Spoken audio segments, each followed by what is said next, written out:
welcome back to the CoolFigurez channel. I'm your host, Jesse the Bat Madrigal, aka the Buff Collector. The information on this channel is intended for adult collectors and not children.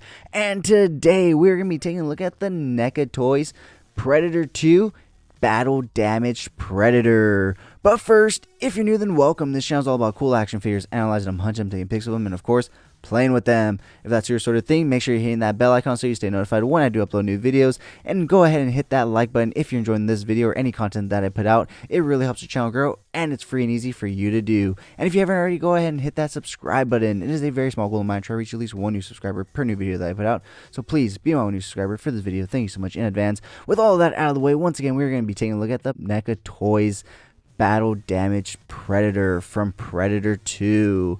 So this thing was originally purchased as a sort of crossover picture figure for me. So I bought this figure as a crossover figure for me. So the reason I say that is because I'm not really into like the horror figures, and I consider this a horror figure because it is somewhat of a scary movie, or supposed to be. Originally was one, but it has changed throughout time. It has evolved into something completely else. But the reason I bought this guy is because he's battle damaged, and for toy photography, that just makes the world difference, especially for somebody that doesn't have the artistic ability to weather up a figure or cause that battle damage and make it look real and good. Obviously, toy companies never make it look good. Some customizers make it look real and good, but with this, I am super happy. So I bought this guy as basically to use for crossover pics, and I have yet to actually use them. So I have a lot of pictures written down, like in terms of notes with this guy, but I've yet to actually do those shots and provide them to you guys. So I apologize for that, and I will get on top of it soon, hopefully. Probably not, but we'll see what the future holds. Nobody knows. So with that being said, guys, why don't we go ahead and start taking a look at what this guy comes with.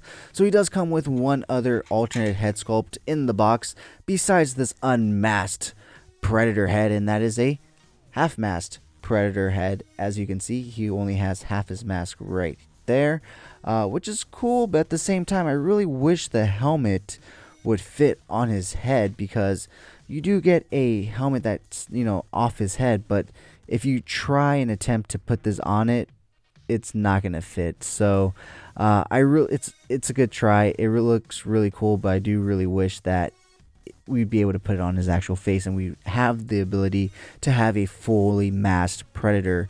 Now on the back side of it, it does have all this fancy etching and sculpting in it.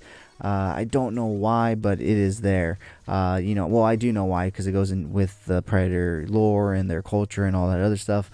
But if you're not going to make it usable for the Predator, I don't know what's the point of even including it. But it is what it is. So with this alternate head and half mask, it does come with a wired tubing that does not connect to anything. It just kind of goes down, hangs down around him. I guess that's why it's wired, so that way you can wrap it around him and it stays there. So continuing on with the accessories, as you can see, he does have his weapon, bow staff, alien thing in his hand. But besides that, you also get it in its condensed form right here, which has a lot more detailing than the actual weapon extended version. So that's pretty cool that you get to see both ends of it. Next up, we're going to go ahead and take a look at the razor discs that these guys throw and utilize when hunting. So here is one in its extended form. As you can see, always hitting it out of the park with the details NECA is. So really cool to see right here. So you get one that's extended like this, but you do also get another one on his hip right here, which is removable from the holster right here on his hip, and it is a closed condensed circle right there, and he can actually put it in his hand, which is really cool, because sometimes figures aren't able to do stuff like that even with the accessories that they come with, which is really concerning at times. It's kind of like, why even just waste the time in plastic and charge me for this if the figure's not even going to be able to use it. But anyways, continuing on, he does come with a pair of closed C-grip hands. Here's the first one, and there's the second one. He does also come with a kind of like a close C, but not fully closed. I don't know how else to consider it, but it is one left hand, or I'm sorry, one right hand of that. And you do get 2 open palm hands right there. So those 2 do match. Along with this one though, you do also get his forearm attached to it. So that's really cool. They do provide you the forearm and everything that fell off or got cut off during the film and whatnot. So yeah, guys, that is all the accessories that this guy comes with. So with that being said, let's go ahead and pull him forward so we can get a nice closer look at him. Like I said, I'm not a big fan of horror toys or a collector of horror memorabilia and toys. However, I do love horror movies, and the only reason I don't collect those is because they are just such a rabbit hole. You have variations from movie to movie, and some franchises, much like Friday the 13th, has like, what is it, like 11, 12, maybe 13 actual movies already. So, you know, I just don't want to go down that rabbit hole. But like I said at the beginning of this film, just the fact that he's battle damaged and everything made it an instant buy for me, because you could use them in so many different scenarios with so many different other figures, and I just haven't gotten around to it, guys. I'll admit it. When I did my review for the battle damaged xenomorph, you'll see that I have used it in but if you guys see my battle damage xenomorph review, you'll see that I do say that I have used it already in multiple shots. However, for this guy, despite the fact that I got this guy literally the same day as the other 2, I have yet to use this guy in any form of toy photography. So I'm hoping that will change in the near future, but we will see. So here's a look at the front. Here's a look at the side. Here's a look at his little nub.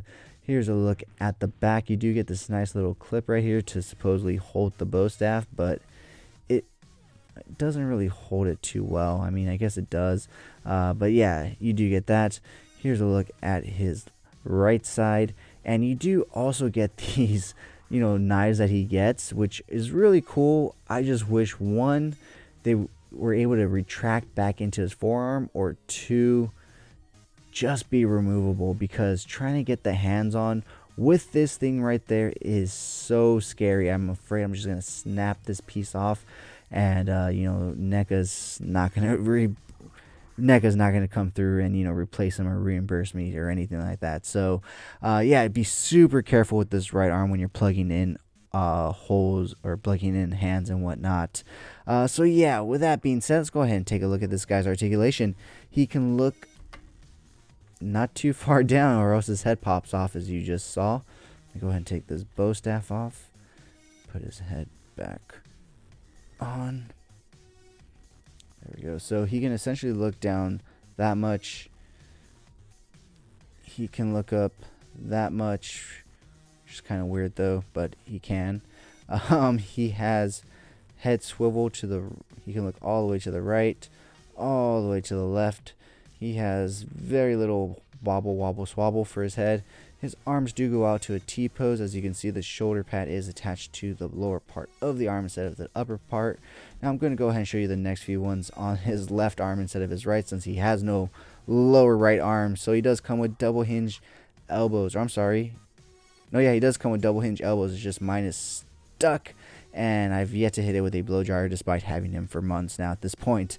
The one thing I do want to mention is putting hands on this arm is a bitch and a half, because I am just afraid I'm going to snap these things, which is why I really say that I wish they would have retract them or allow for them to come out, because it's just a hassle. And now that I've got one hand in there, there's no way that I'm going to be switching it out for anything in the near future. So with that being said, let's continue on with the articulation. He does have rotation at the top right there. He also has rotation at the bottom waist right there. His legs, oh, look at that. He can actually join the Predator cheerleading squad, and they can go and compete against the Xenomorphs cheerleading squad. Now that's the type of AVP movie that I'd want to see.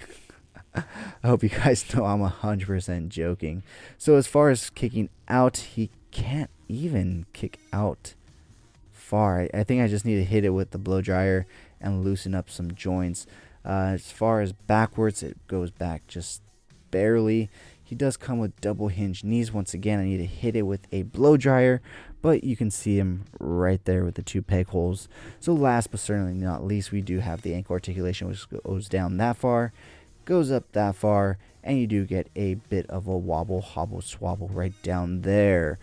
So yeah, guys, all in all, I do really dig this figure. I think it's really cool looking, menacing, and like I said, I am planning on using him for toy photography in the near future, hopefully soon, but we will have to wait and see.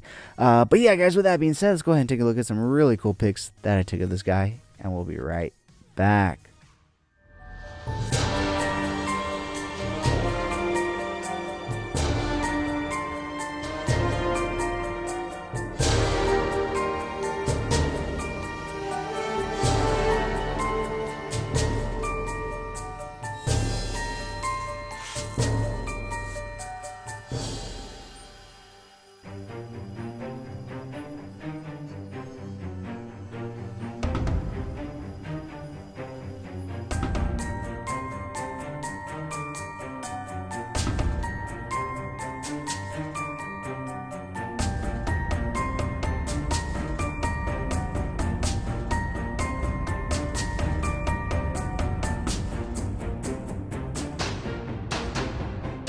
Thank you so much for sticking to the end of this video. If you enjoyed those pics, you can find the full images over on Instagram at CoolFigurez. And I do have a separate Instagram account for my more thought out, planned out, more edited pics called Epic Shots by CoolFigurez. Check it out if you like what you see. Leave me a follow there as well. And if you guys want to see the unboxing of this figure or any toys I do reviews on for this channel, go ahead and check me out on TikTok at CoolFigurez. Join me every Sunday morning for Coffee and Toys, a weekly toy news, toy talk podcast where we will go over all the latest and great toy news, reveals, pre-orders, and so much more.